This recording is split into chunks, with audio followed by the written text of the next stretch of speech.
Ladies and gentlemen, I am Bungle from the Bungle News Network, and today we are going over Enlisted, the World War II free-to-play first-person shooter. You're coming to the right channel for unbiased, fair coverage on Enlisted news, going over the news of the weekly news of the 16th of August, 2021 to the 22nd of August, 2021. Coming over the main areas this week, we'll be focusing on the drama, talking about the patch from hell. A patch was released this week, and then, oh boy, did it get a lot of Enlisted players very, very mad. Not only on the Enlisted Reddit, but also on the Enlisted forum. Moving on, we got some content. As a result of the patch from hell, we have some meta changes, meta changes, meta, whatever you want to pronounce it. It's been changed due to the patch from hell. And moving on, we got our mystery topic. We got the developer server. Where is the developer server? Where is the dev server? Why don't we have big content creators or big community contributors of Enlisted playing, let's say, a developer server that's testing stuff like the patch from hell before it gets released live, so that way we can provide some feedback. We're gonna go dive into that right here, right now. Starting this week off with the drama. So, Enlisted released a big patch in the middle of the week, kind of adding new elements to the game, such as changing the invasion, location areas for objectives, kind of giving some quality of life updates here and there. But the two big major factors was a change to aircraft mechanics, kind of how many aircraft you can take out into battle, as well as light machine guns. Starting off right away with aircraft, as this patch was, adjusted within 2 hours of it being released live, was the fact that aircraft originally, right, before the patch they came out with 2 hours later, was that now they changed the aircraft mechanic where you could take out two aircraft in the battle regardless of the type. So you could take out an attacker and another attacker if you wanted to. There was no limit per enemy team. So for example, if you're playing Invasion of Normandy, you could have had not only an A-20G bombing you, but a P-47 on top of that. So as a result of the lashback from the community from the Enlisted Reddit and the Enlisted forum, the developers quickly patched a hotfix on it within 2 hours of that patch going live. So, to recap, basically, Enlisted went and changed the mechanics of aircraft how it used to be, where it is what it is right now, where you're limited to one attacker as well as one fighter per team. Now, what Enlisted tried to do is like, okay, we're going to go remove those restrictions, so it doesn't really matter how many attackers are in the air. It's just going to be limited to two per team, two types of aircraft, doesn't matter what it is. That resulted in too many attackers, and that really set the community off. So as a result, they reverted it back to how it is originally. So that's kind of where we're at with the aircraft part. Now moving on, the light machine gun nerf, basically now, instead of running and gunning with the machine gun, you can no longer do that. If you do notice when you're trying to run and gun with a machine gun, and this includes weapons such as a BAR, that your accuracy is going to be very bad. You will not be able to hit that many opponents. It's going to be like a shotgun blast, basically, if you're trying to run and gun. You need to be stationary or try to use the tripod mechanic, but by having a, pressing B, getting in the prone, stuff like that, and trying to be accurate, that's your most likely way of counterbalancing that negative effect added to light machine guns. So for my testing, for my playing purposes, yes, light machine guns did get the nerf bad. The BAR used to be your very solid weapon where you could kind of run and gun a little bit with it. And in my opinion, the BAR need to be included with that nerf? Not really. I mean, other like light machine guns like the MG42, MG34, I can kind of understand because it's kind of ridiculous running around laser beaming people with it. But at the same time, when you have weapons like the BAR and the FG42, which the FG42, can kind of count that like a BAR, but the FG42 isn't even touched. I know his magazine got nerfed a while back, how many magazines you can take in battle, but that weapon's untouched, while the BAR, which kind of plays similar to an FG42, got hit with a nerf bat. So right now, definitely not a good taste in my mouth, especially playing Enlisted with, the way it's going, not a good feeling in my stomach with it, because this also affects like the premium pre-order packs or premium packs for Normandy light machine gun bundle. This basically affects all the premiums, the way they play. It's just very depressing knowing the fact that, let's say the BAR, which is a very strong weapon, and you can use that for the German premium machine gun bundle for the Invasion of Normandy as well as the Allies, definitely got hit with a nerf bat. So basically it's really hard to play. Definitely my kill ratio with it definitely went down as well, just from the fact that I can't run around and run and gun. So that's a big shame. And the issue kind of rising here with this is, why was this a necessary nerf, or why does this happen when there's other issues in Enlisted right now, such as my favorite is when you're trying to shoot an enemy tank and you have the enemy's turret facing, to an opposite direction, exposing the weak point, and you're trying to shoot at an enemy tank, green indicator, you can penetrate it, and it turns out, the enemy tank actually on the, client side, on that player side is actually facing towards you, and for whatever reason the server isn't registering that back to you.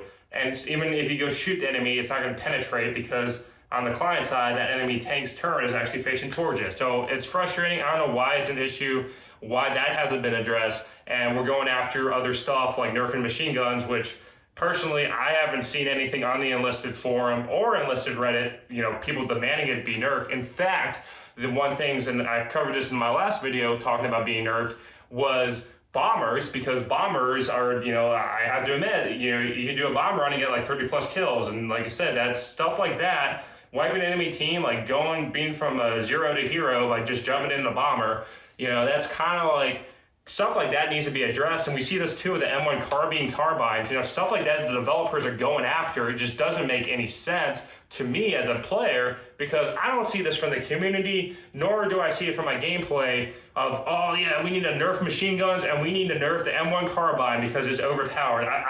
Unless, I'm in my own little, have my head in the ground and stuff like that, I don't know, I've never seen that. So it's just surprising seeing the developers go and choose kind of bizarre areas to nerf when I don't see a demand coming from the community. And me personally, I haven't seen it either. I mean, I've posted my gameplay before. I'm usually finishing top of my team majority of my games, and stuff like I see that's really annoying is bombers bombing, wiping out the whole team.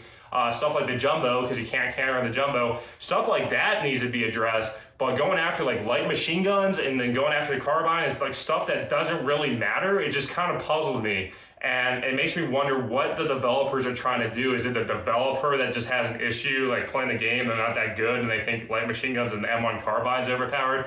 I really don't know what's going through the thought process when it comes to that. So, and that's kind of what we're hitting on more in our mystery topic. Now, moving on. All right, going on with the content. So, like I said, the major patch came out this week, and kind of the big things from it, like I said, was changing the invasion area. So if you played that on Normie, you'll notice that the first objective kind of gets moved to the second bunker. Just little changes, and like I said, it's really good for invasion to kind of have that variety. So when you're playing invasion and you're getting like say maps like D-Day, D-Day, D-Day, that at least the invasion areas are going to be a little different for you to capture the objective and defend as a defending player. So there's that as well, kind of a big area I saw.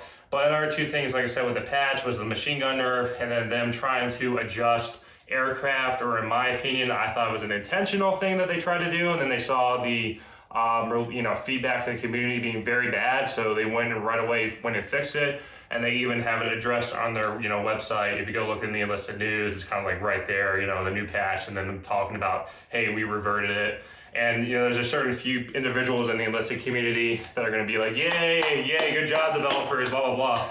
But like I said, at the end of the day, with the way this game is going with the content, like this is the first major patch, I would say roughly in 3 weeks, I think, since I've been doing the Enlisted weekly news coverage.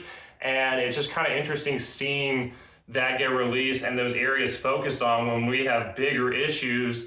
Like I said, tank glitches, we got bombs, we got the jumbo issue, stuff like that, which is, in my opinion, a bigger priority. So these updates that are coming out, and they kind of showed this week as well, kind of previews of what they're trying to do, and this includes artillery, trying to use artillery for smoke coverage, trying to go and work on bomber rework with bombs, so that way including environmental factors that kind of reduce the effect of bombs killing people, stuff like that. And then also kind of showing some Tunisia kind of teasers with motorcycles and using boats. So stuff like that's what's projected. I thought at least they would have announced a Tunisia CBT this week, but they did not. So I guess they're holding that out either for next week or who knows, sometimes, preferably before the end of the month.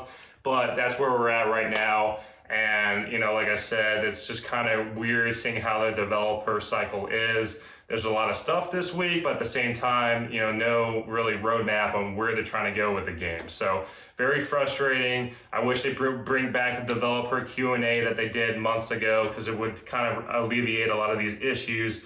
a lot of these kind of like miscommunication going on between the developers and the community. Now, moving on. Last mystery topic is the developer server. Now, if you play other Gaijin games, such as War Thunder, you may be familiar or have heard at least once about the developer server. What is a dev server? Or pretty much is a playground, testing ground, sandbox for basically testing new mechanics, new ideas, new updates that are going to be coming back into a game going into a live server. So War Thunder does this all the time when they have an update that they're teasing, projecting, and stuff like that. Kind of like we have here with Enlisted talking about what they want to do, and that one patch the patch from hell they released, right? But how it works is developers take what they say they're going to make on the dev blog, they put it on the dev server, which is the playground, testing ground for everything.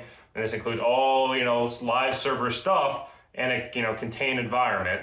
And this is where big content creators, community contributors, the community in general can get on this dev server, test out the new mechanics, test out the new content, and provide feedback to the developers, such as saying, hey, this is rushed, or hey, I don't think this is a good idea. And the developers take that back and they can either ignore it, toss it out the window, or kind of adjust fire on it and be like, oh yeah, that's a good idea. I'll go and not nerf light machine guns because I don't know what I'm thinking, and not nerf the M1 carbine, and maybe I'll go work on the jumbo and add a counter to the jumbo, or maybe I'll go work on bombers and kind of add a counter or fix AA so AA guns can't turn like a snail when you're trying to shoot down an enemy aircraft. Stuff like that can help give immediate feedback to the developers and help them understand like, hey, okay, this is what my community is telling me, right? Now, it's up to them, and I understand it's 50-50. Yeah, community, there's going to be some individuals out there that are going to be off the charts with what they want and their demands and all that, right? You can't please anyone, and that's entirely understandable.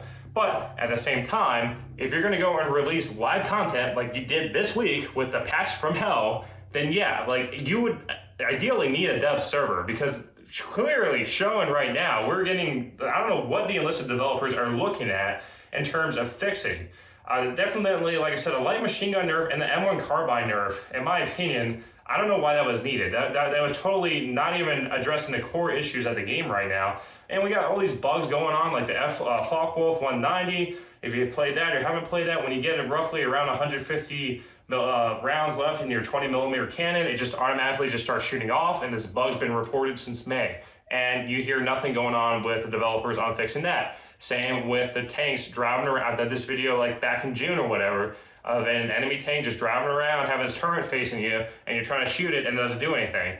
And it turns out it's some client server side issue that developers still haven't fixed or addressed yet as well. So these little issues just adding up, and big component gameplay meta issues like the Sherman Jumbo, like the A-20G dropping all his bombs, and even the GU-188 or 288 or whatever, the German equivalent German bomber does the same exact thing. Stuff like that ruins the game, and you don't see any, that being addressed, but you see stuff like a light machine gun and an M1 carbine, which totally wasn't needed, and totally just nerfed you nerfed the BAR, so the BAR is totally useless now. The FG-42, which plays like the BAR, is unaffected at all. So either revert the stuff done to the BAR and leave that alone, or do the same to the FG-42, which many German players at this point, if you're watching the video, are going to start thumbing down. And no, I do have the FG-42. I'm about to do a review on the German campaign too as well. And I can tell you 100%, FG-42 does play like a BAR, and it's sad to see the BAR get nerfed like the way it did.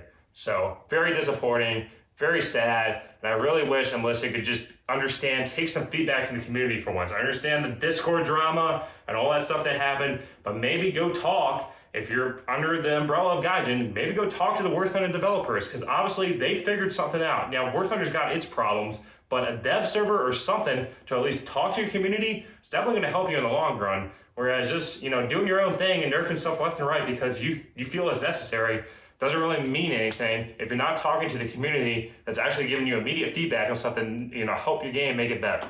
That's just my two cents. Comment down below what you think. If you reached this point of the video, thanks for stopping by. If you're a new viewer, I hope today is the day that I earned your subscription. Commenting down below really does help me, and mashing that like button helps me with the YouTube algorithm, with YouTube recommending more of my videos. I really do appreciate you all stopping by, commenting, providing me content, ideas for content and everything like that. Really means a lot to me. Thanks for the constant support.